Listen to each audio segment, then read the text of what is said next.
ce livre a pour titre Israël et la guerre mondiale des religions. Pourquoi ce livre? Enfin, surtout pourquoi maintenant ce livre? Parce que on arrive dans une séquence historique extrêmement importante de dévoilement du projet messianique d'Israël, grâce à cause de ses dirigeants qui l'annoncent maintenant officiellement. Avant, lorsqu'on travaillait sur cette question-là, du sionisme messianique, c'était difficile pour le public et le grand public de saisir de quoi il s'agissait véritablement parce que c'était, disons, sous-jacent. C'était les sous-bassements du sionisme et d'Israël étaient messianiques, mais c'était pas encore, disons, révélé, admis par les dirigeants. Or, depuis le début du génocide à Gaza, c'est dit très clairement, par exemple par Netanyahou, Benjamin Netanyahou, le Premier ministre israélien, qui déclare: Nous réalisons les prophéties d'Ésaïe dès le début du massacre.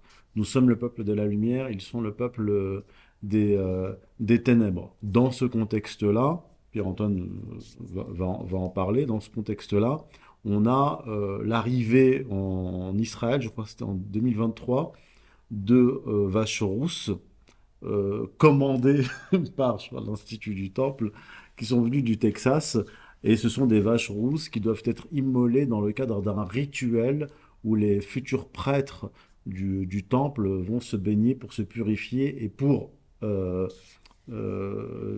entrer en fonction. C'est-à-dire les prêtres vont officier, voilà, dans le temple. Et donc là, on est dans une période très dangereuse puisqu'on est face à une puissance nucléaire quand même, Israël, et dont le lobby pro-israélien aux États-Unis influence très grandement la politique extérieure des États-Unis. Donc au-delà des considérations géopolitiques, tout à fait rationnelles, il y a une dimension extrêmement importante, de plus en plus, je dirais, prépondérante, du moins, au moins au Proche-Orient, qui est la dimension messianique religieuse. Voilà, en fait, donc ce livre qui s'appelle Israël et la guerre mondiale des religions a comme sous-titre Géopolitique et millénarisme. Euh, Moi, j'ai fait le lien avec mes travaux précédents qui traitent du mondialisme.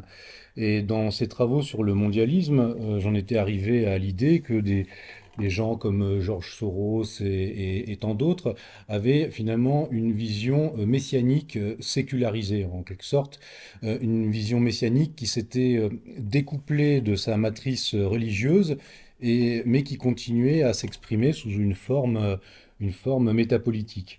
Et en fait, les événements en Israël, en Palestine, en Terre Sainte, m'ont conduit à recommencer à creuser cet aspect de l'influence du millénarisme dans les idéologies religieuses et politiques contemporaines.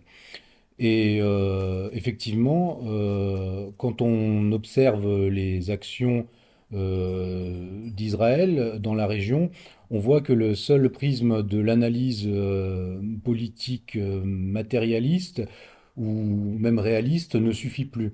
On est obligé de sonder la matrice et si on veut, même les schèmes structurants profonds de l'action de l'État israélien actuel, qui est structuré par ce messianisme qui finalement a des racines très lointaines dans l'histoire, dont nous faisons la généalogie dans ce livre, et qui maintenant se déploie toujours plus à découvert. Parce qu'en fait, finalement, on connaît de ce que nous appelons le judaïsme politique, parce que c'est quelque chose que j'avais aussi introduit dans mon premier livre sur Georges Soros et ses réseaux, c'est l'idée que il existe un judaïsme politique qui a plusieurs facettes, comme il existe un christianisme politique, comme il existe un islam politique. Eh bien, il y a, si on veut, un judaïsme politique qui a une tendance plus globaliste, cosmopolitique, à la George Soros, qui est donc pour l'idée d'ouverture, de fin une idée sans frontiériste. Et puis, il y a une autre version qui, à l'inverse, est beaucoup plus fermée, ethnocentrée et même suprémaciste.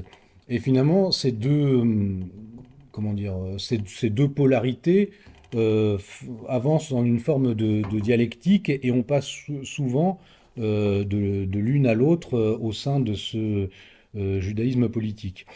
Et dans le cas israélien, c'est assez frappant puisque finalement le sionisme des origines, qui se présentait comme une idéologie qui se voulait laïque et sécularisée, eh bien, a progressivement muté. Il a changé de nature et ça n'a pas été forcément bien noté et observé par les analystes, mais finalement le sionisme s'est transformé en un sionisme réellement religieux.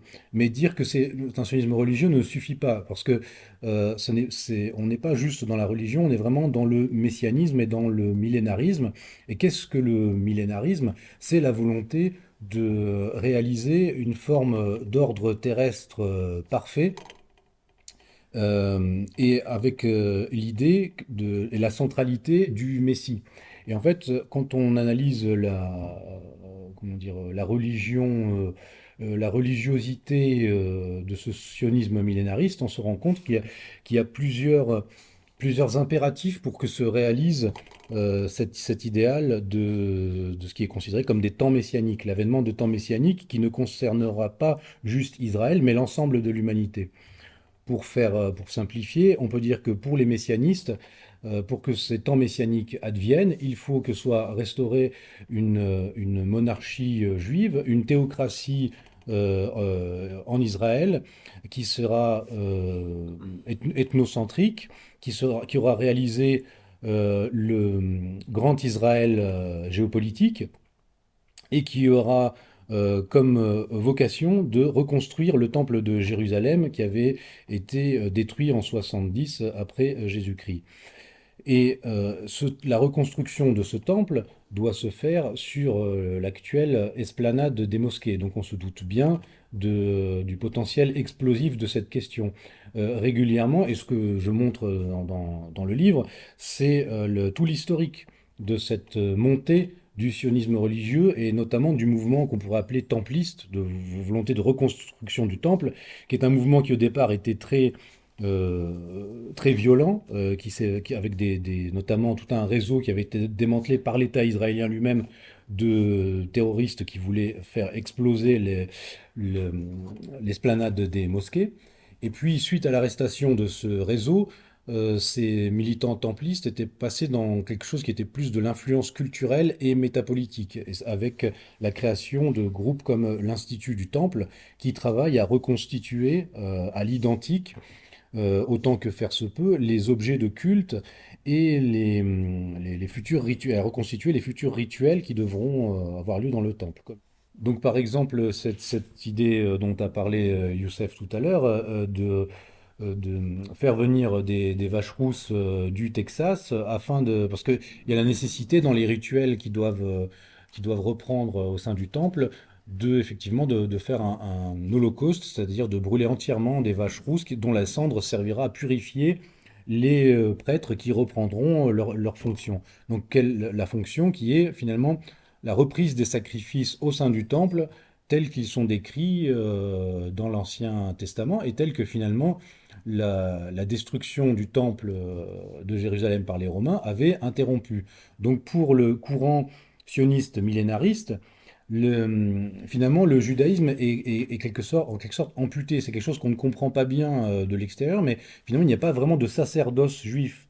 Ce qui se passe dans les synagogues, c'est en attendant le retour en Israël et puis la reconstruction du temple et la reprise de ces sacrifices. Mais il y a une autre notion qu'on développe aussi dans le livre, c'est le fait que comment dire, qu'il manque des éléments à la reconstruction du temple, et en fait c'est le Messie lui-même, le Messie attendu par les Juifs, qui lui-même sera en quelque sorte celui qui amènera les éléments manquants et qui expliquera comment reprendre le sacerdoce. Donc alors, ce qu'on cherche à montrer dans le livre, ce n'est pas euh, tant finalement la validité ou non de ces croyances, c'est le fait qu'elles influencent des acteurs politiques et une puissance politique qui est devenue maintenant centrale pour l'avenir du monde.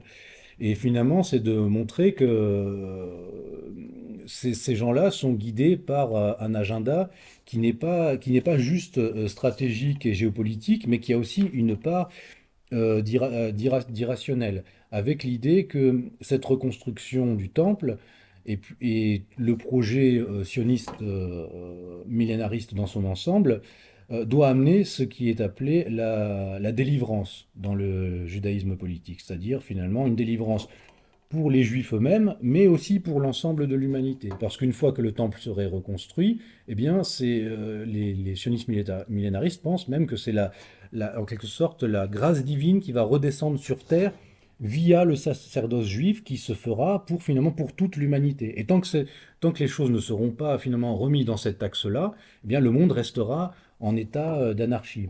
Et donc on a en quelque sorte, à travers ce courant du messianisme actif qui maintenant a pris le pouvoir en Israël, on a des gens qui pensent en quelque sorte qu'à partir même d'un désordre général que pourrait causer leur idéologie, eh bien il sortira un bien plus grand. Et finalement, c'est ça la racine commune de tous les millénarismes, hein, qu'ils soient sécularisés ou non, c'est l'idée qu'ensuite il y aura la restauration d'une forme de paradis sur terre. Et une des conditions de cet avènement des temps messianiques de restauration de la monarchie, c'est la Grande Guerre, ou une série de guerres. Mais ce qu'il faut aussi préciser, c'est que sur la question du temple, il y a débat dans le monde rabbinique pour savoir si on doit construire le temple nous-mêmes pour hâter la venue du Messie, ou est-ce qu'on doit attendre que le Messie vienne pour reconstruire le temple. Et en fait, dans l'histoire juive, la partie active, donc celle qui n'attend pas le Messie, qui avance le projet messianique sans attendre que Dieu lui envoie le Messie, prend toujours le pas, ce qui est logique. Et donc disons, ce mouvement messianique actif représenté aujourd'hui par les dirigeants israéliens qui sont les acteurs, d'une certaine façon, croient-ils, de la rédemption du peuple juif et de l'humanité, essaye de provoquer une série de guerres, dont la grande guerre, qui est une condition préalable à l'arrivée du Messie. Et dans cette guerre doivent être défaits tous les grands ennemis d'Israël d'une manière ou d'une autre.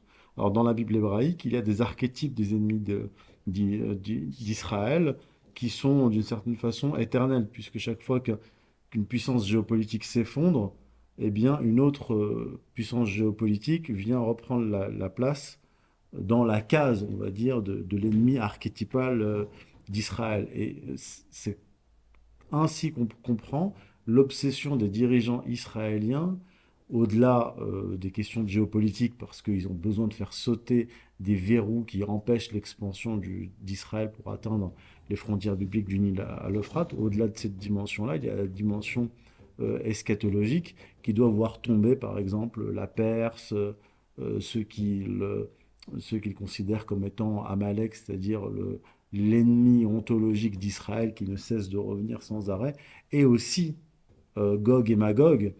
Et ce que je montre dans le livre, c'est que la Russie est considérée par des rabbins importants qui ont une influence encore aujourd'hui, considérée comme Gog, donc c'est-à-dire une puissance ennemie d'Israël qui, à un moment donné, devra être détruite, notamment grâce à Dieu, dans cette grande guerre, de ce qu'ils appellent la guerre de Gog et Magog. Et c'est extrêmement dangereux parce que ce sont ces gens-là qui croient que la guerre mondiale, la grande guerre mondiale, va apporter la délivrance. Ce sont ces gens-là qui sont au pouvoir et qui font tout pour la faire advenir. Ce n'est pas simplement une lubie personnelle ou d'un groupe dans une chambre ou une synagogue. Non, ce sont des gens qui sont au pouvoir, qui influencent énormément Benjamin Netanyahou et qui dirigent sa politique, qui mènent Israël et la région vers cette confrontation globale. Et qui ont le soutien d'autres millénaristes qui sont les évangélistes sionistes aux États-Unis, qui eux ont aussi leur idéologie de messianisme actif, mais qui s'articule différemment. Eux pensent que, euh, à rebours des sionistes juifs qui pensent que leur messie qui doit venir sera le messie de toute l'humanité, ces chrétiens sionistes eux pensent que le Messie qu'attendent les Juifs est effectivement l'Antéchrist, tel que le décrivent les exégètes chrétiens, mais qu'ils doivent, eux, aider athées, donc c'est une forme de messianisme actif évangéliste, ils doivent hâter la venue de cet Antéchrist pour qu'ensuite advienne le retour du Christ qui viendra défaire cet Antéchrist. Et donc là, on a la convergence de deux millénarismes actifs et qui sont, comment dire, là encore, les évangélistes sionistes sont pas des gens isolés aux États-Unis, ce sont des gens qui ont un réel pouvoir, et notamment un réel pouvoir sur Trump et sur la partie conservatrice de l'échiquier politique américain. Et il y a une chose qui est importante à comprendre, c'est que dans ces ennemis archétypaux d'Israël, dans l'esprit, on va dire, des talmudistes ou des sionistes millénaristes, il y a parmi ces empires qu'a eu à affronter Israël au cours de son histoire, il y a Rome. Donc c'est la question de la romanité. Et la romanité est comprise dans cette idéologie-là au sens large, c'est-à-dire ce sont tous les héritiers de la puissance romaine qui sont en quelque sorte une entrave, un frein, un catéchone, pour parler comme saint Paul, à l'établissement de ces temps messianiques. Et finalement, Israël a affronté quatre empires au long de son existence. Le dernier, c'est Rome, qui est toujours debout et qui est en fait l'Occident actuel, mais aussi la Russie. En fait, la Russie héritière de Rome par Constantinople, et les puissances occidentales, dont la France, fille aînée de l'Église, héritière de Rome. Et en fait, Rome, dans cette idéologie, est l'héritière de Édom et aussi de Ésav, le jumeau de Jacob, qui est une sorte. Et on voit, en fait, pour eux, finalement, Rome et Israël sont comme des sœurs ennemies, en fait, quoi, sorties presque de la même matrice, mais qui, en quelque sorte, s'affrontent dialectiquement, et à la fin des temps, dans les temps messianiques, eh bien, Rome, Édom et Save, eh bien, sera détruite pour qu'advienne, en quelque sorte, le cinquième empire, l'empire final, c'est-à-dire celui des temps messianiques qui sera régi depuis Israël. Et là, on pense aussi aux déclarations de gens qui se veulent sortis du tribalisme religieux, comme Jacques Attali, qui, bien que considéré comme finalement laïque et de gauche, nous explique qu'un État mondial géré avec Jérusalem comme capitale, eh bien, serait une bonne chose pour tous. Donc on voit que ces schèmes, en quelque sorte, sont des archétypes qu'on retrouve dans la pensée du judaïsme politique de gauche comme de droite. Avec cette idée, enfin, que ce messianisme actif a, comme l'a dit Youssef, régulièrement été condamné par les autorités juives elles-mêmes au cours de l'histoire. Mais la tentation, en quelque sorte millénariste, de vouloir faire les choses un peu de forcer, d'ailleurs c'est les termes qu'ils emploient, hein, les douleurs de l'enfantement du Messie, eh bien de forcer cet accouchement des temps messianiques, la tentation est grande, puisque finalement, eh bien, les choses n'arrivant pas, dans une perspective chrétienne, on pourrait considérer qu'elles ne peuvent pas arriver, puisque le Messie est déjà venu, et que le temple a été détruit précisément après la venue du Christ, et alors que le Christ lui-même l'avait annoncé.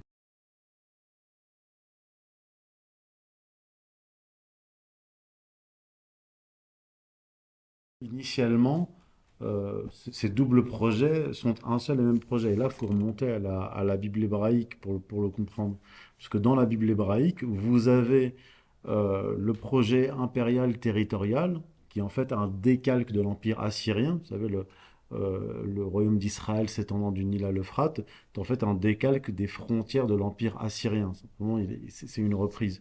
Donc il y a cette aspiration-là, refonder le mythique royaume de Salomon dans ses frontières gigantesques, mais également une domination universelle qu'on retrouve également dans la Bible hébraïque, notamment en fait, dans les derniers livres de la Torah, le Deutéronome, et dans ce que les biblistes appellent le Deutéro-Ésaïe. Et là, effectivement, il est question de domination universelle, mais pas de domination universelle comme on dominerait un territoire.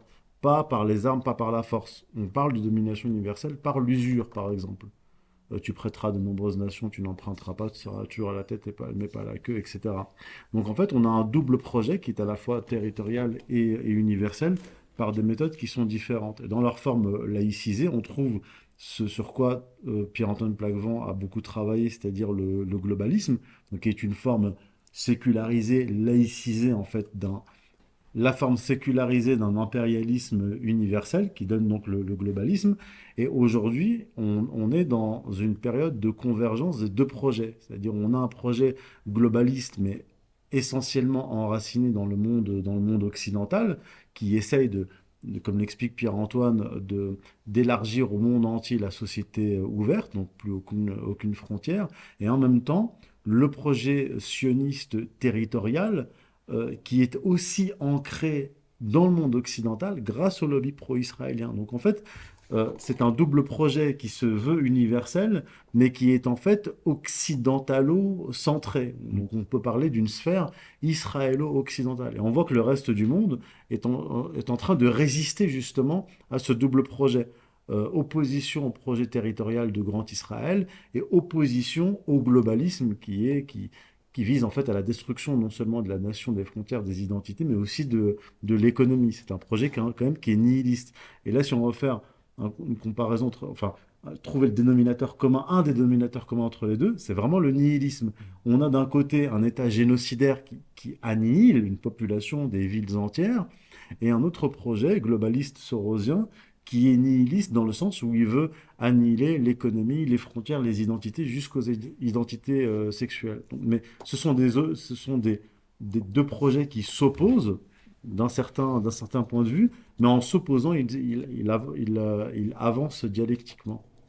Puis il y a un problème en quelque sorte de polarisation identitaire. Par exemple, si on regarde un George Soros, lui-même explique que quand depuis l'enfance, ça c'est la citation qu'il donne dans un de ses livres, il avait ce qu'il appelle des fantasmes messianiques. Et il dit, si je n'avais pas euh, pu réaliser ce que j'ai fait grâce à mon argent, je serais peut-être devenu fou, en fait, à cause de ces fantasmes messianiques. Bon, tout le monde n'a pas des fantasmes messianiques dès l'enfance. Donc ça veut dire, là, ça montre aussi, et c'est quelqu'un comme Georges Soros, en tout cas publiquement, c'est quelqu'un qui se montre pas du tout comme quelqu'un de religieux, et même comme quelqu'un d'assez critique, justement, de ce qu'il appelle même le tribalisme juif. Donc là, on voit quelqu'un qui, en fait, est imprégné malgré tout de ces schémas, presque même malgré lui-même, en fait. Ça fait partie de son identité profonde. Mais il y a des frictions, notamment entre comment dire, les globalistes comme George Soros, qui eux sont finalement des juifs de la diaspora, et puis on pourrait dire les tribalistes, ou ceux qui sont plus communautaires et qui sont en Israël. Et je pense que les gens comme Soros ont un messianisme individualiste, c'est-à-dire ils se voient eux-mêmes avec un rôle messianique. Les tribalistes ont un messianisme collectif, communautaire. C'est finalement la communauté, l'Assemblée d'Israël, comme l'appelle le rabbin Kook, dont on parle dans le livre, vu son influence sur le courant du sionisme religieux. Eh bien, lui, il parle de l'Assemblée d'Israël. Et d'ailleurs, ça va assez loin c'est très intéressant à étudier les écrits en fait théopolitiques du rabbin Kook, parce que finalement, quand on lit ses écrits, on voit qu'il y a vraiment ce que j'appellerais une subversion de ce qu'il y a de plus profond peut-être dans la religion. Quand on lit le rabbin Kook, il explique que la lumière divine, en quelque sorte, s'incarne dans ce qu'il appelle l'Assemblée d'Israël. C'est-à-dire que le but de la nation israélienne est vraiment de devenir le phare de l'humanité et comment dire, a dans sa communauté, en quelque sorte, une étincelle divine qui n'existe pas à l'extérieur de cette assemblée.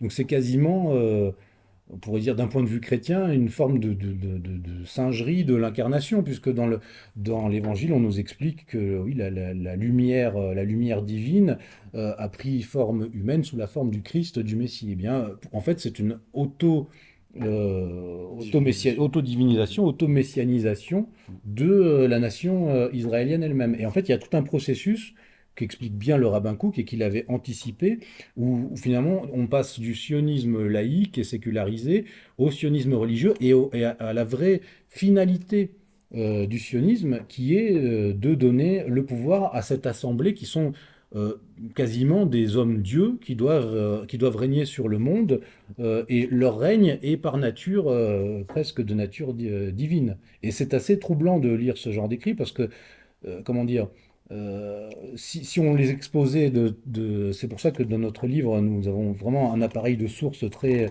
élargi pour montrer vraiment l'origine de cette pensée qui apparaît assez irrationnelle quand on l'aborde comme ça de prime abord.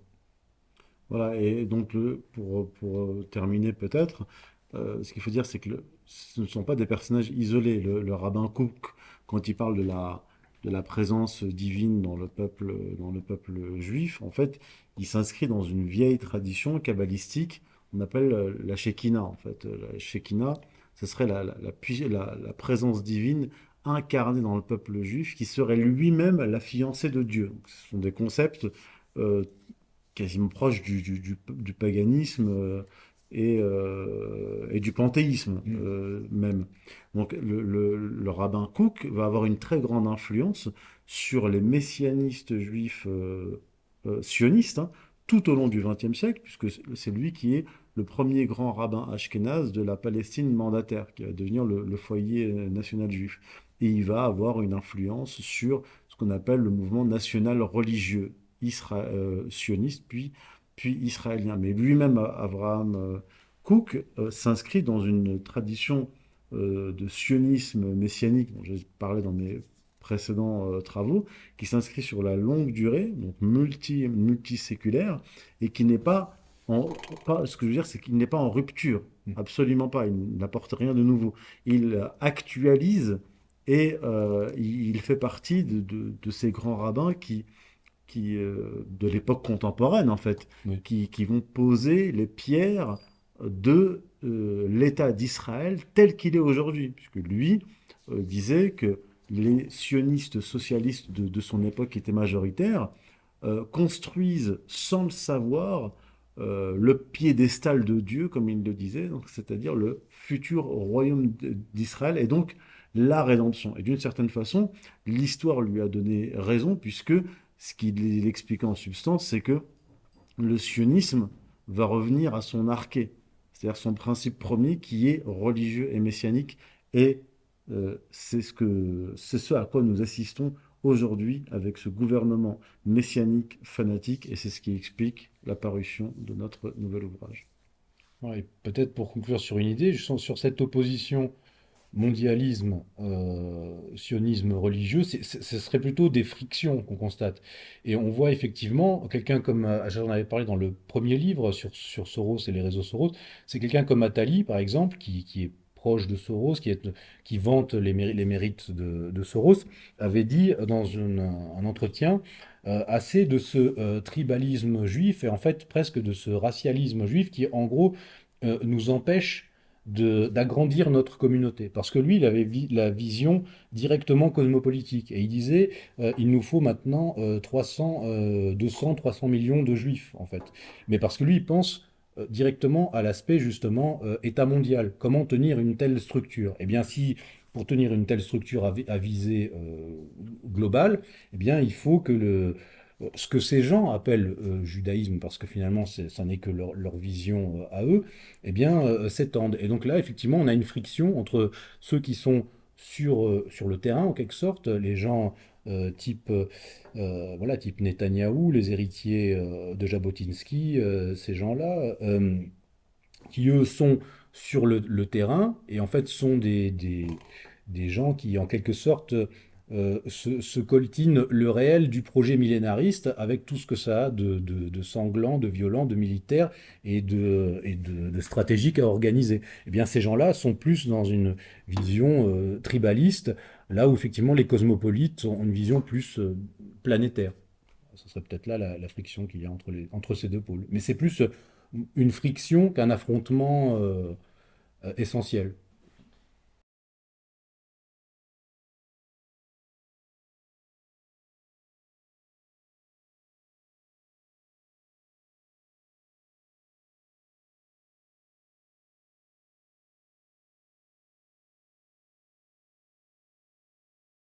Enfin, l'idée, dans le terme même, c'est l'idée de sacrifice. Mm. Et en fait, bon, Youssef avait écrit un livre entier sur cette question, hein, donc il pourra peut-être mieux en Mm. parler que moi. Mais je pense que ce qui est essentiel à comprendre, et ça, c'est bon, les travaux aussi de René Girard qui nous mènent à ça, c'est Mm.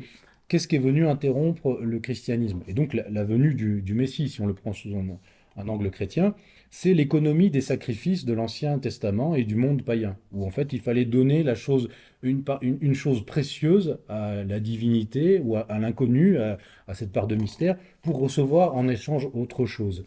Les Juifs, en quelque sorte, étant restés dans cette économie de l'Ancien Testament, ayant refusé, enfin, leurs autorités ayant refusé la venue du Christ, eh bien, il y a cette logique qu'il faut un sacrifice pour réparer, pour restaurer l'ordre des choses. Et si finalement on considère que pour un juif millénariste, l'ordre actuel n'est pas normal, puisque finalement il n'est pas normal que le peuple élu de Dieu soit à ce point-là périphérique soit, comment dire, surtout à l'époque de la Seconde Guerre mondiale, soit mis dans des ghettos, soit... Non, il doit être au centre de l'histoire, ce sont les prêtres de l'humanité, et donc finalement, plus le sacrifice sera grand, plus la réparation en retour sera grande. Donc je pense que c'est comme ça que ça a été en tout cas vécu, d'où le terme aussi qui a été choisi au sud d'Holocauste. Mais c'est problématique, parce que maintenant, l'identité juive est entièrement liée à cette question. Et en fait, elle s'est complètement historicisée et politisée, cette identité. Elle est complètement sortie du religieux ou du spirituel pour devenir, en fait, théologico-politique. Et c'est problématique parce que finalement, les autorités juives qui manipulent cet explosif identitaire, eh bien, font que euh, on, on voit un exemple dans le fait que pendant des années, dès que quelqu'un parlait d'antisionisme, on dit ah non, mais l'antisionisme est le masque de l'antisémitisme. Eh bien, à force de pousser sur ce terrain-là, eh bien, en fait, qu'est-ce que nous disent ces gens en fait? On ne peut pas critiquer le sionisme sans critiquer les juifs. Eh bien, à la fin, ce qui se passe, c'est que ce sont tous les juifs qui vont se retrouver confrontés à l'opinion qui ne peut plus tolérer ce qui se passe en Israël et une opinion mondiale. Donc ça devient, c'est assez problématique. Donc il y a une dialectique qui est assez paradoxale. Et sur un aspect plus historique, plus concret, on voit que les forces qui sont maintenant au pouvoir en Israël sont précisément celles, donc les ancêtres du Likoud, qui sont le courant de Jabotinsky, du sionisme révisionniste, du Bétar. Ces gens-là étaient ceux qui, voyant monter l'antisémitisme en Europe, on dit bah, très bien, euh, pactisons autant que possible avec ces gens-là, puisque nous, notre projet, c'est de partir d'Europe, d'aller installer un foyer national juif. Donc c'est très bien. Et il y a tous ces fameux discours même de rabbins qui disaient, même en Allemagne, qui disaient finalement il y a moins d'opposition entre nous et le national-socialisme qu'entre nous et le socialisme. Donc il y avait tout ce courant-là qui disait très bien, vous voulez qu'on parte, eh bien nous on veut justement partir et on veut que même les juifs qui ne sont pas sionistes nous suivent dans notre projet. Donc quelque part, ça les arrangeait très bien. Et ce sont actuellement ces gens-là qui sont au pouvoir en Israël. Peut-être, Ouais. Peut-être pour compléter, effectivement, la dimension sacrificielle est extrêmement importante parce que à l'époque de la création de l'État d'Israël, enfin, création, autoproclamation de l'État d'Israël par Ben Gourion le 14 mai 1948, il y avait des difficultés dans le projet sioniste avant, en fait, la Seconde Guerre mondiale, puisque les Britanniques proposaient un État unitaire avec un gouvernement qui avait accepté le Haut Comité arabe à l'époque, en 1945.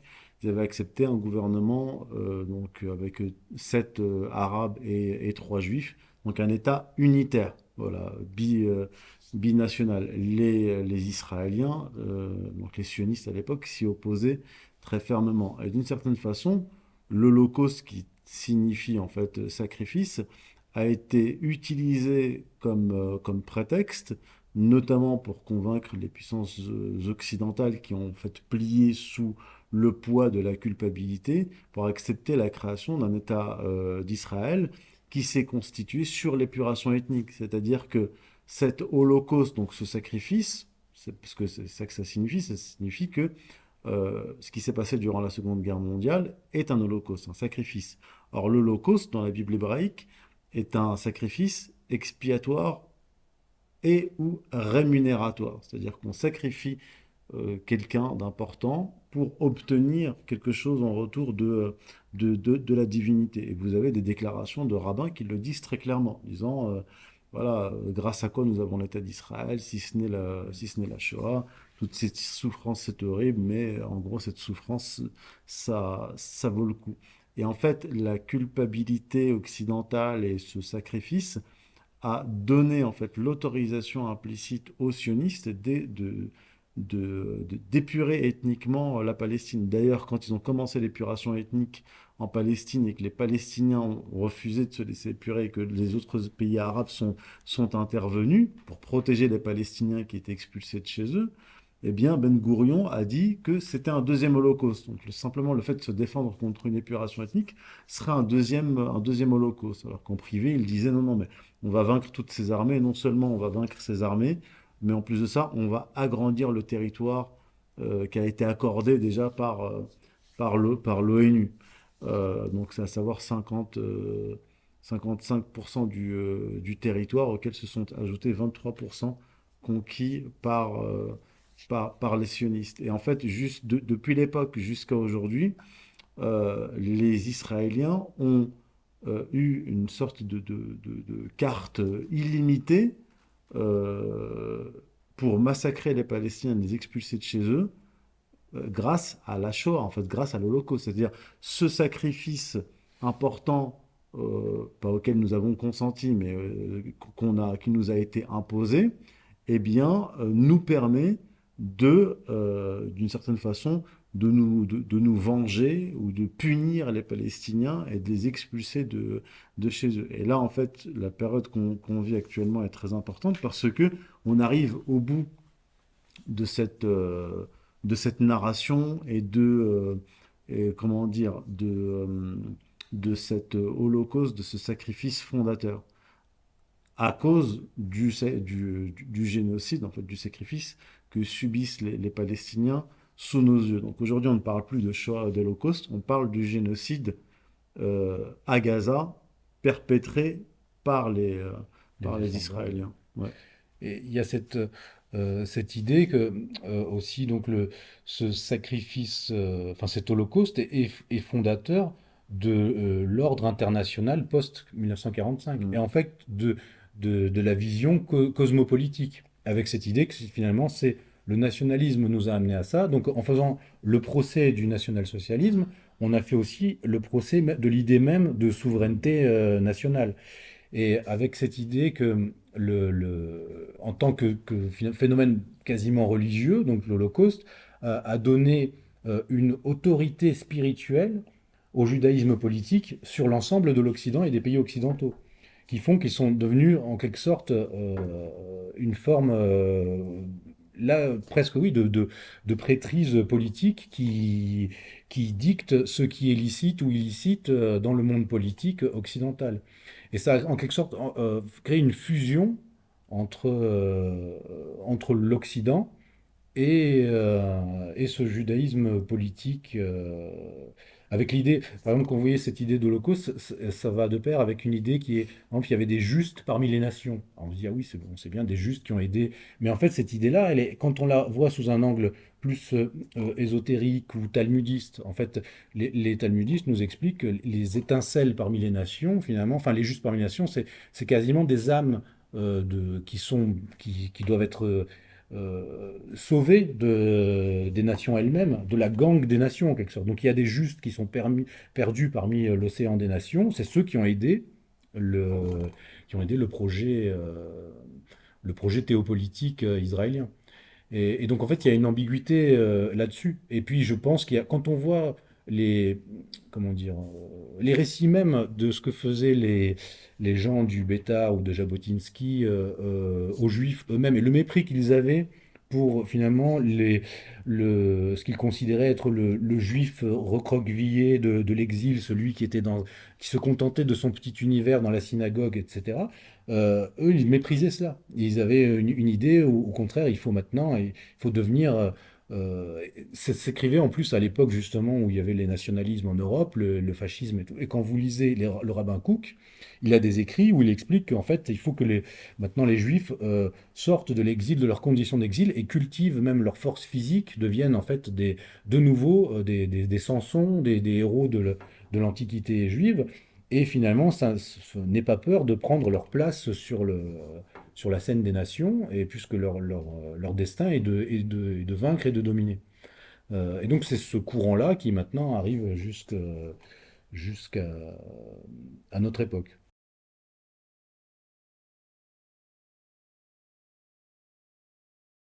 Alors, justement, on pourrait se demander en quoi ça parce qu'on entend des fois ce discours, on va dire, en quoi ça nous concerne, nous, en France? Eh bien, pour moi, c'est simple. En France, on a la plus grande communauté juive d'Occident après les États-Unis. On a la plus grande communauté musulmane d'Europe. S'il y a une guerre de religion qui se déclenche au Moyen-Orient, forcément, la ligne de fracture arrive jusque chez nous. Et donc, cela concerne tout le monde. Et donc, quand on commence à creuser, on va dire, la mystique théologico-politique profonde de ce courant sioniste millénariste, on se rend compte qu'il y a donc cette idée dont je vous parlais dans l'entretien, de la destruction de Rome et de la destruction de la romanité politique. Et la France est directement concernée par cela. Et je cite là dans le livre des sources même contemporaines qui montrent que ce que les juifs appellent Tsarfat, ils appellent la France Tsarfat, eh bien pour eux il y a un lien immédiat entre l'idée même ils font des étymologies un peu forcées des fois entre l'idée de tsar, de César, et finalement l'idée que la France est un pays romain, et en fait qui doit en quelque sorte subir ce sont des jeux de mots qui reviennent souvent chez les rabbins, sa césarienne en quelque sorte pour accoucher des temps messianiques. Donc la France aussi, ça rejoint pas cette idée de société ouverte, la France doit s'ouvrir de force, comme la Russie, comme toutes les puissances romaines, pour que les temps messianiques et le Messie puissent advenir. Et là, on ne peut pas ne pas penser à tout ce qu'on voit quand même, même durant les cérémonies d'ouverture des Jeux Olympiques, toute cette espèce de ce sort de culte à mystère où on a l'impression que la France est initiée à quelque chose qu'elle ignorait, quoi, une sorte de religion occulte.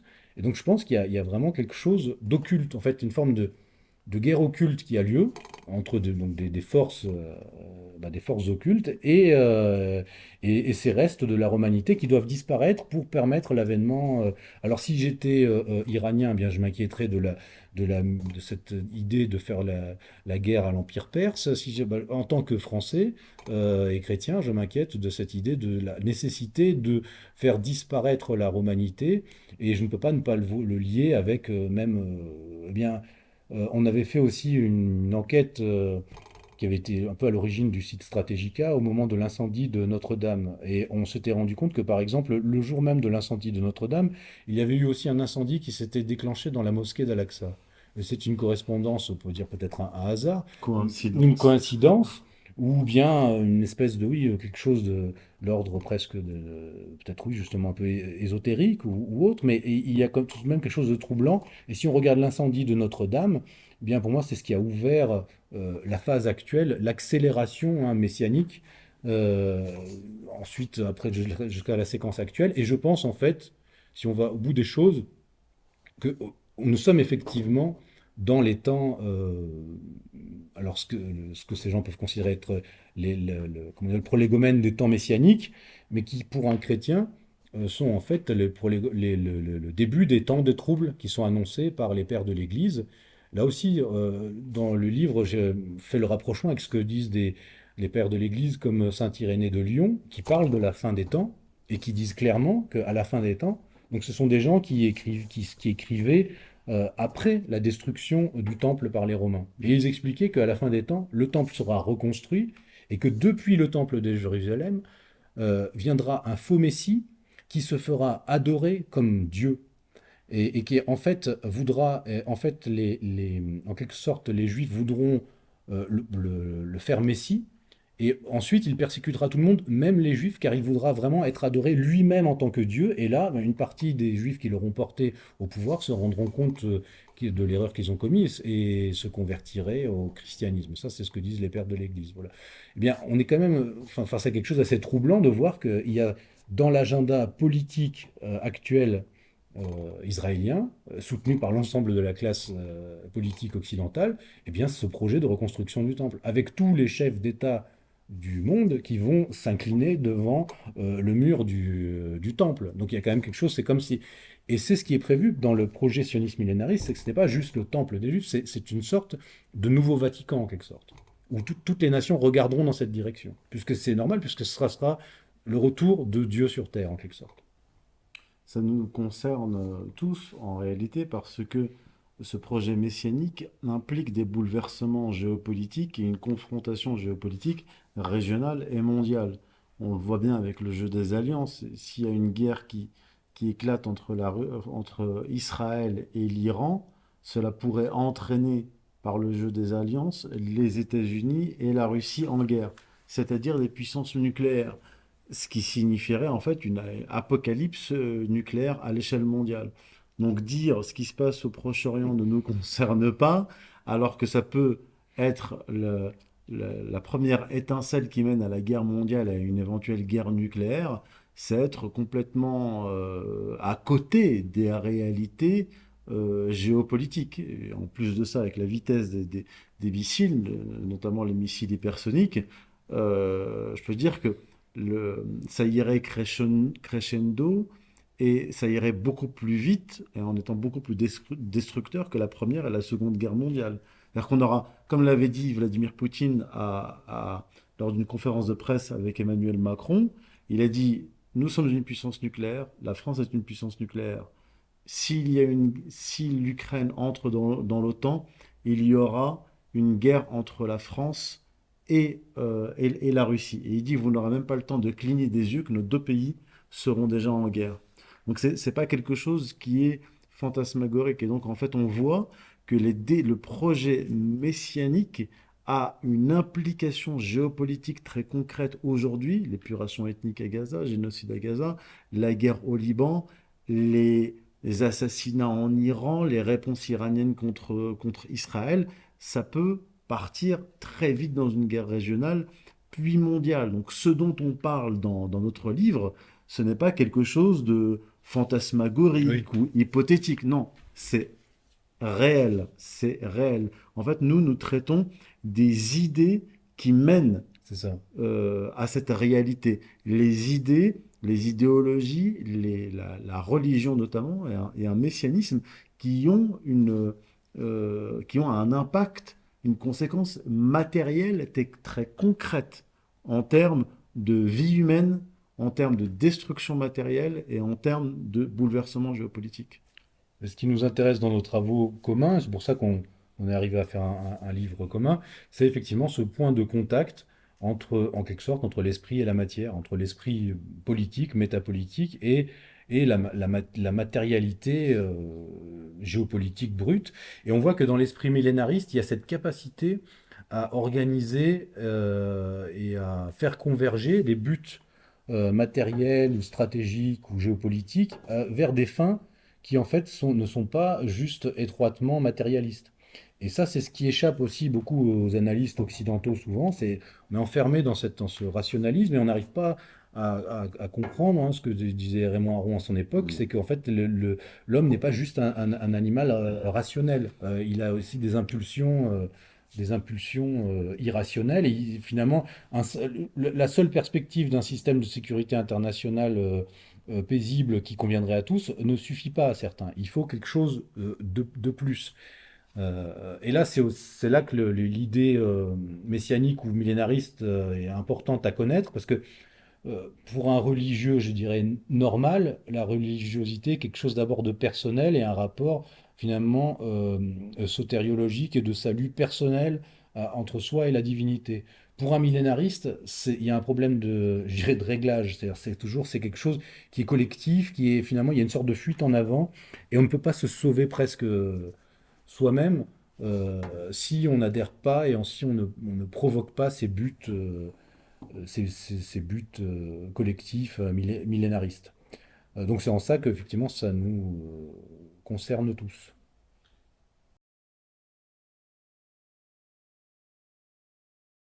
Alors justement, c'est une autre hypothèse de travail, parce que moi j'aime bien fonctionner par hypothèse de travail plutôt que juste affirmer des choses. On a des faisceaux d'indices qui nous conduisent vers certaines conclusions et effectivement, on peut se demander si à un moment donné, arrivé aux portes presque de l'enfer. de l'enfer, en fait, on va pas nous contraindre à accepter quelque chose Mm. en nous disant, attendez, c'est soit cette fausse paix, et ça serait la paix de l'antéchrist en quelque sorte, soit le massacre collectif. Vous choisissez quoi? Eh bien, les gens, tout le monde choisira peut-être voilà, la fausse paix. Et là, ça rappelle aussi ce que disait Saint Paul à son époque. Quand il explique dans sa lettre aux Thessaloniciens, aux chrétiens de Thessalonique, il commence à lui dire quand est-ce que va arriver le retour du Christ. Et il fait tout finalement, ce qui constitue un peu un résumé de la philosophie de l'histoire chrétienne, c'est de dire, ah, pour que le Christ revienne, qu'ait eu la parousie, il faut d'abord que vienne l'antéchrist, donc l'adversaire, le faux Messie. Pour que vienne ce Messie, il faut d'abord que soit levé ce qu'il appelle en grec le katéchon, c'est-à-dire ce qui empêche.